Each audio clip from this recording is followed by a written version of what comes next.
Speech in the Virginia Convention, Patrick Henry. Mr. President, no man thinks more highly than I do of the patriotism as well as abilities of the very worthy gentlemen who have just addressed the House. Different men often see the same subject in different lights. Therefore, I hope it would not be thought disrespectful to those gentlemen, if entertaining as I do opinions of a character very opposite to theirs, I shall speak forth my sentiments freely and without reserve. This is no time for ceremony. The question before the House is one of awful moment to this country. For my own part, I consider it as nothing less than a question of freedom or slavery, and in proportion to the magnitude of the subject ought to be the freedom of the debate. It is only in this way that we can hope to arrive at truth and fulfill the great responsibility which we hold to God and our country. Should I keep back my opinions at such a time, through fear of giving offense, I should consider myself as guilty of treason towards my country and of an act of disloyalty toward the majesty of heaven, which I revere above all earthly kingdoms. Mr. President, it is natural to man to indulge in the illusions of hope. We are apt to shut our eyes against a painful truth and listen to the song of that siren till she transforms us into beasts.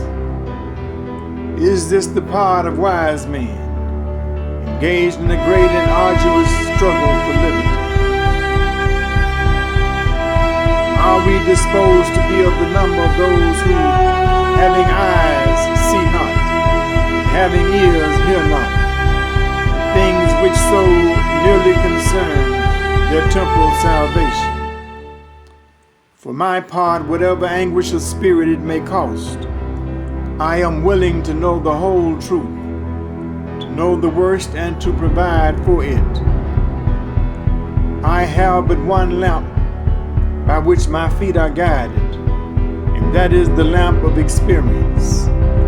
I know of no way of judging of the future but by the past. And judging by the past, I wish to know what there has been in the conduct of the British ministry for the last 10 years to justify those hopes with which gentlemen have been pleased to solace themselves and the House. Is it that insidious smile with which our petition has been lately received? Trust it not, sir. It will provide a snare to your feet. Suffer not yourselves to be betrayed with a kiss. Ask yourselves how this gracious reception of our petition comports with these warlike preparations which cover our waters and darken our land. Our fleets and armies necessary to a work of love and reconciliation? Have we shown ourselves so unwilling to be reconciled that force must be called in to win back our love? Let us not deceive ourselves, sir. These are the implements of war and subjugation, last arguments to which kings resort. I ask, gentlemen, sir, what means this martial array, if its purpose be not to force us to submission? Can gentlemen assign any other possible motive for it? Has Great Britain any enemy in this quarter of the world to call for all this accumulation of navies and armies? No, sir, she has none. They are meant for us. They can be meant for no other. They are sent over to bind and rivet upon us those chains which which the British ministry have been so long forging. What have we to oppose to them?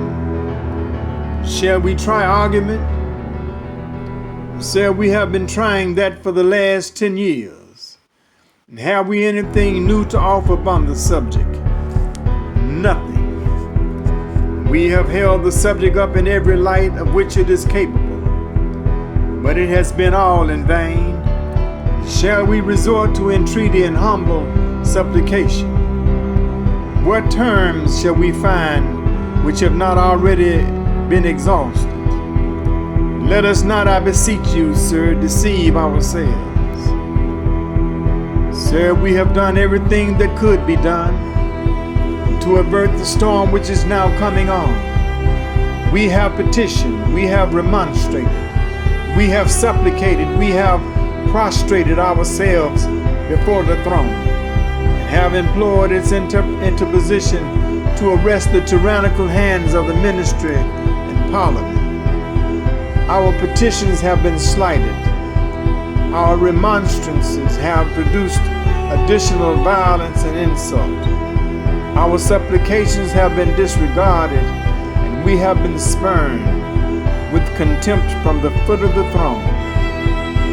In vain after these things may we indulge the fond hope of peace and reconciliation. There is no longer any room for hope. If we wish to be free, if we mean to preserve inviolate those inestimable privileges for which we have been so long contending, if we mean not basely to abandon the noble struggle in which we have been so long engaged, in which we have pledged ourselves never to abandon until the glorious object of our contest shall be obtained, we must fight. Now I repeat it, sir, we must fight. An appeal to arms and to the God of hosts is all that is left us. They tell us, sir, that we are weak, unable to cope with so formidable an adversary. But when shall we be stronger? Will it be next week or the next year? Will it be when we are totally disarmed and when a British guard shall be stationed in every house? Shall we gather strength by irresolution and inaction? Shall we acquire the means of effectual resistance by lying supinely on our backs and hugging the delusive phantom of hope until our enemies shall have bound us hand and foot? Sir, we are not weak.